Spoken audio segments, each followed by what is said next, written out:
So it's a little bit early in the morning for getting outside, so I thought I'd take a little bit of time to just talk about my felt work and the work I do for my ornaments, and just give you a little insight into my working space. My mom made this table for me this year, and she's a woodworker, so I've loved having it here in front of the doors where I can look out and see all sorts of visitors. So yeah, I didn't really want to do this as like a sit-down hosting kind of experience, but just take you a little bit more through what materials I use and what I end up creating. And so I thought I would start off with a brief rundown of my library and my inspiration. So here's an example of one piece I've actually kept. I have another example over here. And I'll just scan over and you can see the bear. So I like to use buttons and beads and embroidery thread, and you can see that I also use fabric and like for this horse's saddle. So it's just a really good way to use up some of the elements I collected from my grandmother, you know, all of her buttons, and my interest in just color and beads, etc. So I really got started with this first book. This is Doodle Stitching by Amy Ray, and it has the basics of stitching as well as projects, as you can see. And of course you can transfer these patterns. They're not really stylistically or aesthetically my kind of projects, but I like the full-on explanations of the stitching. I'm going to see if I can find the first embroidery project I did after I worked on some ornaments for where I worked. I made these two stuffed animals, and this is probably over 8 years ago. She's got this great little pincushion project in here.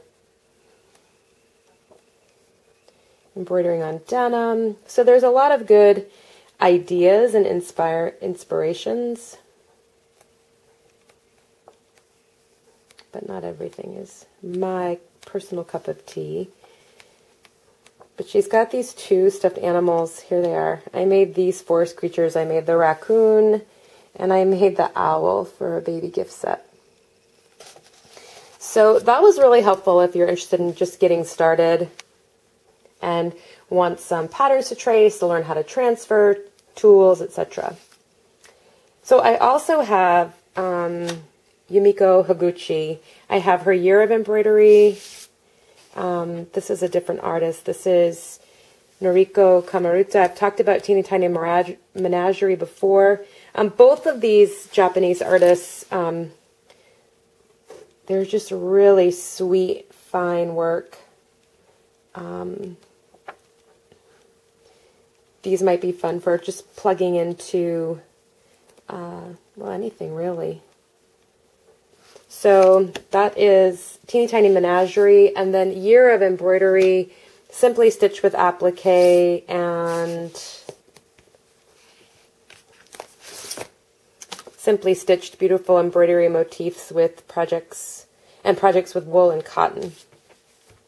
So I really love her books. I have her other book, Zaka Embroidery. It's upstairs, but just for ideas on how to use different materials together. So felt, wool, crewel, thread, linen. So she just really is nice mixed media.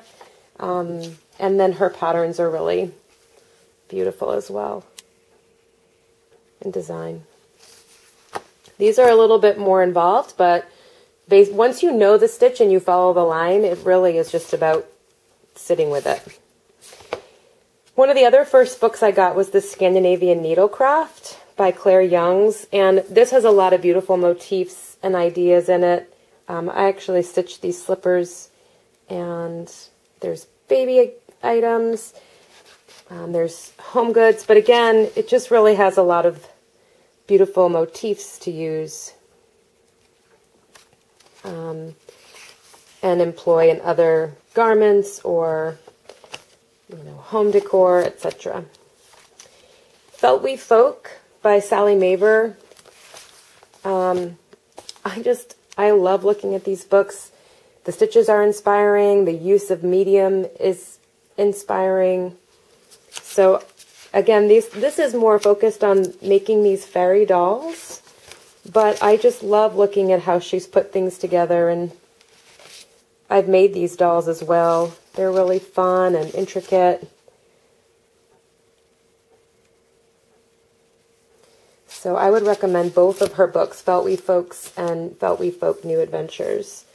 But she gives you all the patterns to make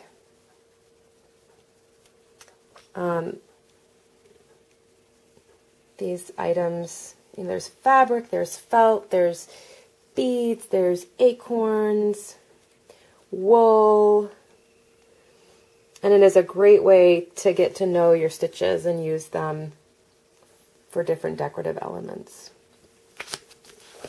I picked up Scandinavian folk designs. Like Dover Publishing does a lot of like just design elements, and so you could pick that up and transfer that or some element of it onto your embroidery. And then last but not least is the Geometry of Hand Sewing. And that I really like because it is a training. It's a kinesthetic training. She uses a template to lay down a matrix for you to work the stitch on. So you can kind of get a feel, your hand can get a feel, your eye can get a feel of length of stitch, tension, etc. So this book has been really helpful in kind of training my eye and my hand. And that's the Geometry of Hand Sewing by Natalie Channon. So as far as materials go, I like to use a lot of different things. I've been really researching thread lately, and I have found this 100% wool thread from Spain. I got this from Front Porch Quilts. You can see it kind of comes in a whole bunch of beautiful heathered colors. I don't know if that's helpful. And it really acts like a very small or a lightweight singles, and that's what it is. And I've done some stitching with it and really enjoyed it. I'm researching out some linen thread. I've also picked up some of Upton Yarn's naturally dyed 3-ply Straws Island to maybe see if that will work a little bit like a crewel wool thread, and doing some larger motifs or blanket stitching edging on thicker felt. And I'm looking at, I think I mentioned, linen threads and silk thread to kind of pull into the collection. I do use quite a bit of cotton DMC. It works great. This is some naturally dyed BFL from Williamsburg I picked up when my husband and I went for our first year anniversary, so that's like 9 years old. But it's fun to just kind of incorporate different textures, different colors, but I am moving more towards silk, linen, and the wool in my embroidery because I just feel like it gives it, it just lifts it a little bit, and I like kind of the research element of that and the specialty element of that. So lots of buttons. I just picked those up wherever. And then X-Acto knives, beads, you know, just the typical pins. The other book, I picked this up from my mother because she's really into pyrography, which is wood burning art. It was this Celtic book of patterns, and I was able to trace that off and stitch down this element. And I did stitch that with the wool thread, and it seemed to do well. I have to work in short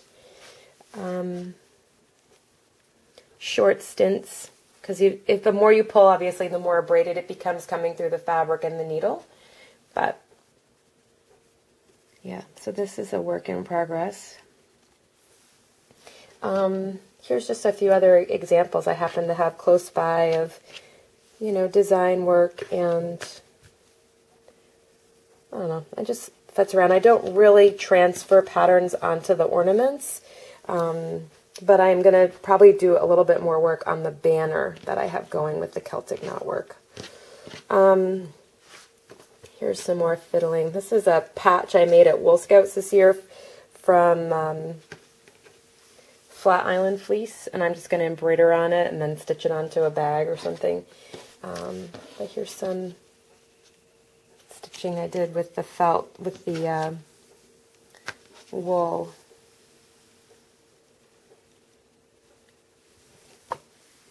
Let's see. So as far as felt goes, I have a mixture. I started out with a blend of rayon and wool, and now I've found a source for 100% wool sheets from Weir Crafts, W-E-I-R. But if you just search that, it will come up from a couple of different market or stores. So this particular piece right here, though, I got from Stone Mountain Fabrics or Stone Mountain Daughter Fabrics. And this is a little bit thicker. You can see if I can find the light. And it's a little bit thicker than this piece, which I got from Weir. So you have to be mindful of what you're ordering and just making sure that it's going to work for your projects. I used the 1/16 of an inch for the ornaments and applique, and I'm planning to use this thicker material for other projects. So there's lots of different elements. I also have my own homemade felt, which I made with Icelandic wool, and you can learn to do that on YouTube. But this is got lots of beautiful texture to it, and just adds another element. So making your own felt can change up what you've got for material as well. All the ornaments I stuff with old Icelandic roving I have that I'm not able to use because it's so compacted. What else have I got here? Oh, this is chalk tracing paper to put onto darker materials, or felt is another perfect example of what this is good for. So it's just a chalk layer, and then I trace over it with a pencil. But yeah, so I just thought I'd give you a little tour of my working space and some of the cool stuff I've found and pieces that I've been working on. See you later.